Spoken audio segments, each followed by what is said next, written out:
मोठी लहान पण कीर्ती महान म्हणतात ते काही खोटं नाहीये. आता तुझा हा केवढासा जीव, पण तू माझं केवढं मोठं काम करणार आहेस. आता मला माझा हक्क मिळवून देण्यासाठी तूच तर मला साथ देणार आहेस ना.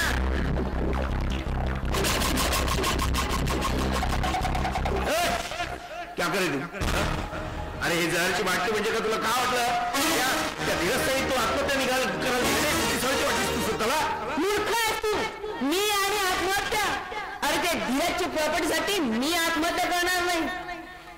त्या धीरजची प्रॉपर्टी मला भेटली नाही ना, तर मी त्या धीरजला मारून टाकेन. हो काय तू काय बोलते, काही भान आहे का तुला? अरे जहरची बाटली म्हणजे का तुला खेळ न वाटलं? धीरजच्या घरी गेली होती, काय झालं शेवटी? वापस घरी नाही याच कोठीवरती अजून वेळ गेली नाही. त्या धीरजचा नाच सोड आणि माझा जीवन राहा. अरे राणीसारखं राज्य करशील, राणीसारखं. अरे हो, हे सगळं काही ठीक आहे, पण इतक्या सहजपणे नाही. कारण मला हवा आहे पैसा, ऐशोआराम. मला ते सुख हवं आहे गुलशन, जे त्या धीरजच्या बायकोला मिळत आहे. ते सगळं काही मला तुझ्यापासून हिसकावून घ्यायचंय. आणि तुला अरे मी तर माझ्या खेळाला सुरुवातही केली आहे.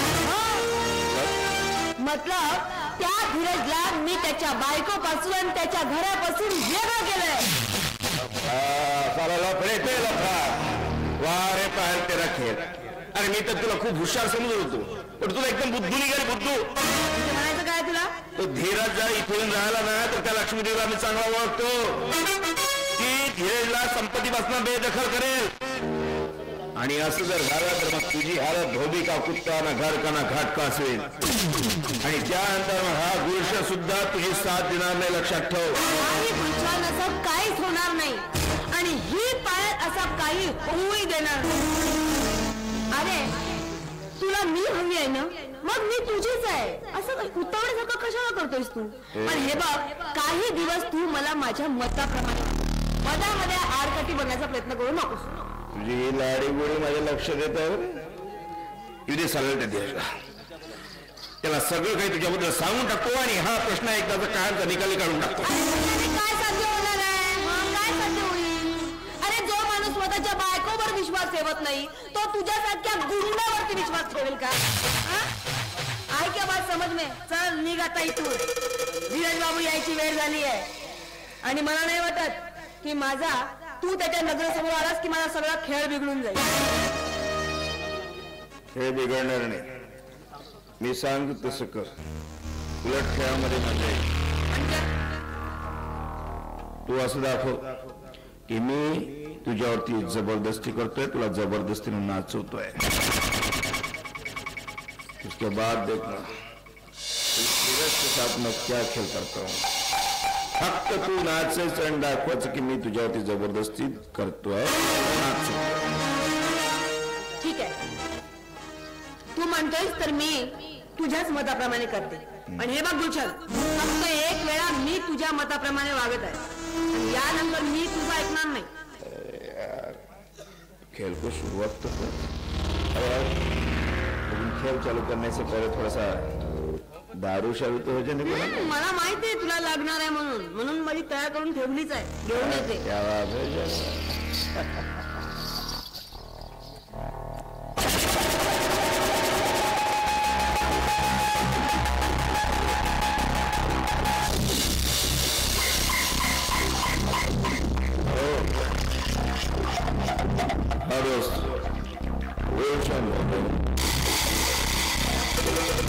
नहीं ना यार, अभी तक काम हुआ नहीं.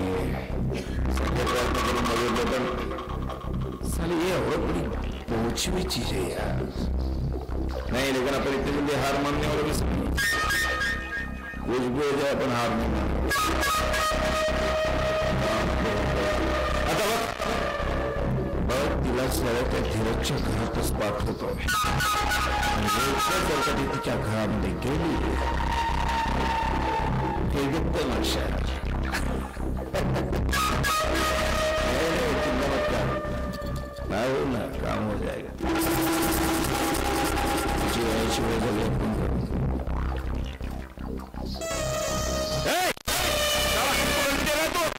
साला मेरे को गुलशन को रखी रहा.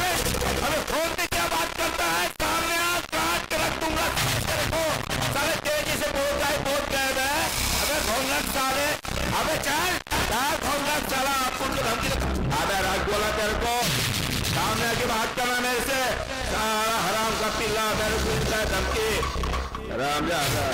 कोण होता? खास आलाय हराम का पिल्ला, मेरे को धमकी दे रहा था।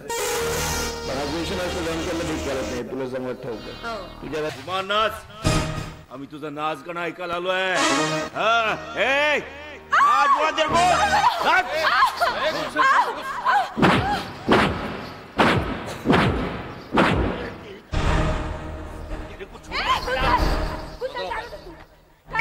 पायल तो हट जा, तू बीच में आता। आज साले का इसका काम ही तमाम कर डालता हूँ, ना रहेगा बांस ना बजेगी बांसुरी, साले तेरे। अरे दादा, तुझ्या असल्या पोकर धमकीला भिणारा हा धीरज नाही। पायाच्या अंगाला जरी हात लावशील ना तर दोन्ही हात तोडून टाकीन, समजलं? अरे एवढा राग येतो तर घरी घेऊन जा तिला। अरे ही नाचणारी नाची पैशासाठी पायाला चाळ बांधणारी। अरे तुला जर इथे ह्या कोठीवरती ठेवशील तर मेने आणखी दुसरा कोणीतरी येईल। अरे बाजारातली वस्तू आहे, कोणी वापरू शकतो, तुझी बायको तर नाही ना? अबे हो, बायको आहे माझी, ते काय म्हणत तुला? क्या बात करायचं क्या? अरे पायल पायल काय झालं? पायल तू आई होणार? ए सांग सांग, कुणाचं पाप आहे? कुणाचं सांग, कुणाचं पाप आहे सांग। साला समझ साला ये तो सेकंड हैंड माल है, और अपने को सेकंड हैंड माल नहीं चलता, अपने को चलता है नया कोरा करकरित माल। गलती होगी वो तेरे को मार दिया मैं, मेरे को पता चल गया ये साला सेकंड हैंड माल है, पण काय करू साला, मजबूर है ना। प्रेम कर तू साला, अपन तुझ्यावरती प्रेम। अभी जाता हूँ लेकिन फिर से वापस आऊंगा, आणि तुझ्या या पोटातल्या पुरा सकट मी तुला आपला बनवेल, आपला। हा, मी तुझा स्वीकार करेल, तुला सोडणार नाही। असा जातोय आता, पण परत येईल साला सेकंड हँड।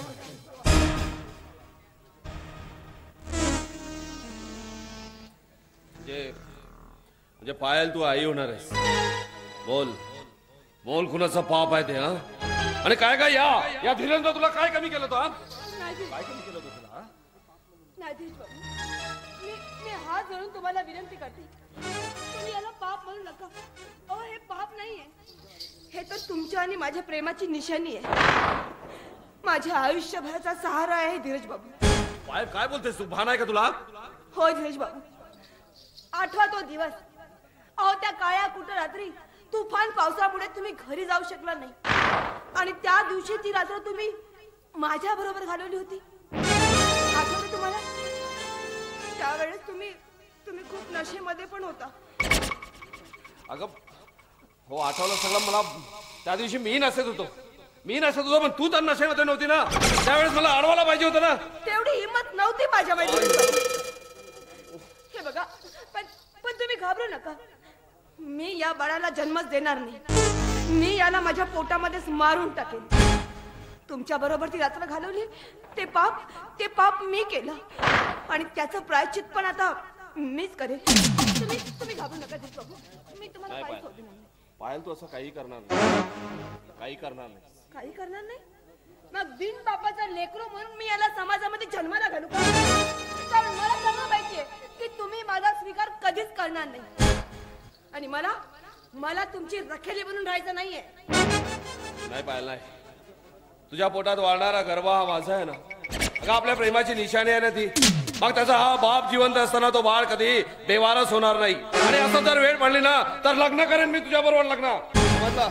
एक लग्नाची पत्नी घरी असताना हे कसं शक्य आहे? असं जर असेल तर मी तिला घटस्फोट देईल। काय घटस्फोट? पण तुम्ही जर असं काय केलं तर तुमची आई तुम्हाला धक्के मारून घराच्या बाहेर काढेल, आणि मला माझ्या मुलाला गरिबीमध्ये जन्माला घालायचं नाहीये। अशीच जर वेळ आली ना तर विराजदार घराण्याचा मी देखील वारस आहे। अगं मी माझा हिस्सा मागेन, माझा अधिकार मागेन, पण कुठल्याही परिस्थितीत मी माझ्या बाळाला गरिबीमध्ये जन्माला येऊ देणार नाही, कधीही नाही। चल चल बाहेर, या क्षणी तू आता माझ्यासोबत माझ्या घरी चल।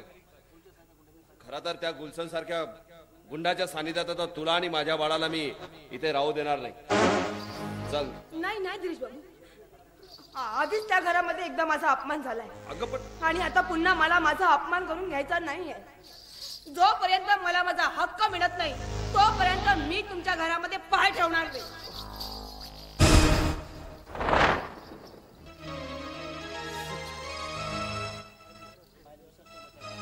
पायल पायल तू माझ्यावर विश्वास ठेव. विश्वास ठेव माझ्यावर. मी तुला तुझा अधिकार मिळवून देईन. मी तुला तुझा हक्क मिळवून देईन. मग त्यासाठी मला माझ्या आईसोबत भांडावं लागला तरी चालेल. पण तुला बिराजदार घराण्याची सून म्हणून मोठ्या मोठ्या मानाने घेऊन जाईन. आणि माझं हे वचन आहे पायल, तुला माझं हे वचन आहे.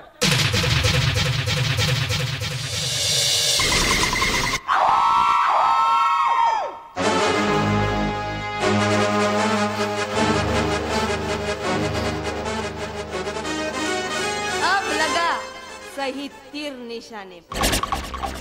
आता मला माहिती आहे धीरज की तुझ्या सोबत तुझ्या आईलाही माझा स्वीकार करावा लागेल म्हणून. कारण मला आधी चांगलं माहिती होतं की तुझी आई माझा कधी स्वीकार करणारच नाही. पण आता माझ्या पोटातील तुझ्या बाळासाठी तुझ्या आईला नाही तर तुझी बायको मला आपल्या घरात घेऊन जाईल. आणि मग आपल्या त्या लाडक्या सुनेसाठी तुझी आई अगदी मजबूर होऊन जाईल. पण तू मला धोका दिलास. माझ्यासोबत प्रेमाचं नाटक केलं आणि त्या धीरजच्या मुलाची आई. बोल कोण हे उलटीचं सगळं नाटकच होतं तुझं? नाही गुलशन, हे सगळं नाटक नव्हतं, हे सगळं खरं होतं. पण हे बघ, तू घाबरू नकोस. यामध्ये तुला घाबरण्यासारखं काहीही कारण नाहीये.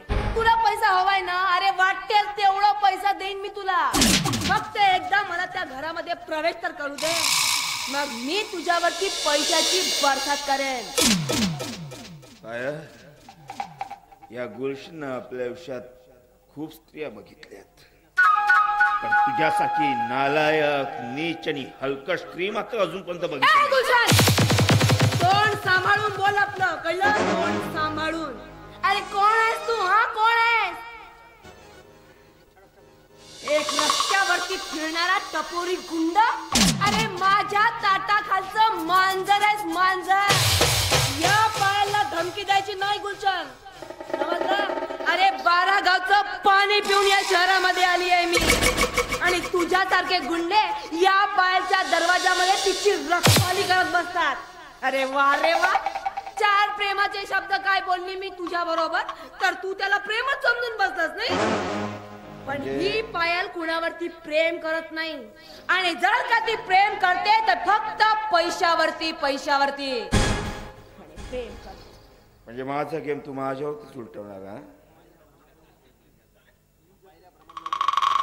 पायल तू या भ्रमात राहू नकोस. मी जर माझ्या अवकातीवरती आलो ना आणि त्या धीरजला तुझ्याबद्दल सगळं सांगितलं तर तो धीरज तुझी काय अवस्था करेल याची कल्पना नाहीये तुला. तू पटवून देशील धीरजला? तू? अरे पण तुझ्या शब्दावरती विश्वास ठेवेल कोण? तो धीरज?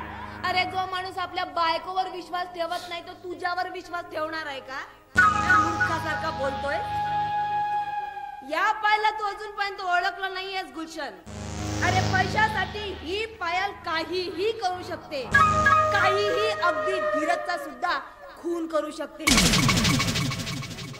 आणि म्हणून मी तुला सांगतो की तू बिनफालतू या फंदामध्ये पडण्याचा प्रयत्न करू नको. बस मला साथ दे, मी तुला पैसा देईन. पायल तू जर मला धोका देण्याचा प्रयत्न केला तर सगळ्यात आधी साला तुला संपूर्ण टाकेल, लक्षात ठेव. अरे एवढं सोपं नाहीये ते. कारण मला जर काय झालं ना तर धीरज सगळ्यात आधी तुला पोलिसांच्या स्वाधीन करेल.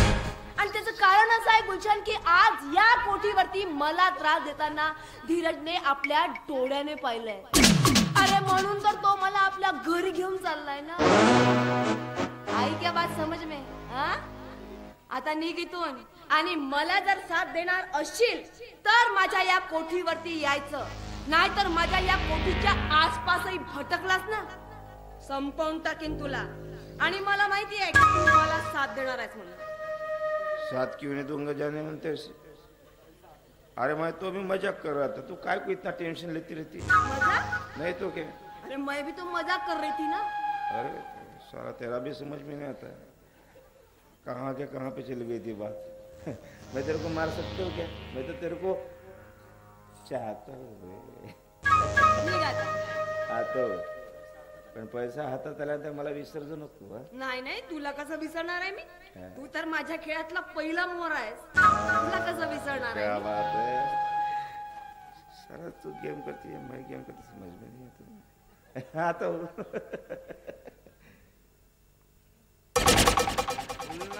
नाही.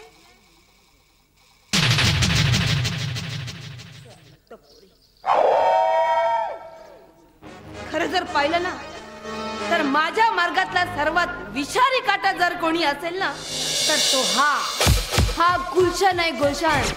पण म्हणतात ना कि वक्त पडने पर गधे को भी अपना बाप बनाना पड़ता है. तेच चाललंय माझं. अरे माझं काम म्हणलंय म्हणून ही पायल तुला माझ्या या कोठीवरती सहन करते. फक्त एकदा मला त्या धीरजच्या प्रॉपर्टीवरती राज्य तर करू दे, मग सगळ्यात आधी मी तुझा काटा काढेल, जसं त्या सेठ किरोडीमलचा काटा काढला. काटा काढला तर काढला, पुरावाही मागे सोडला नाही. अगदी त्याच पद्धतीने मी तुलाही नेस्त नाबूद करेन.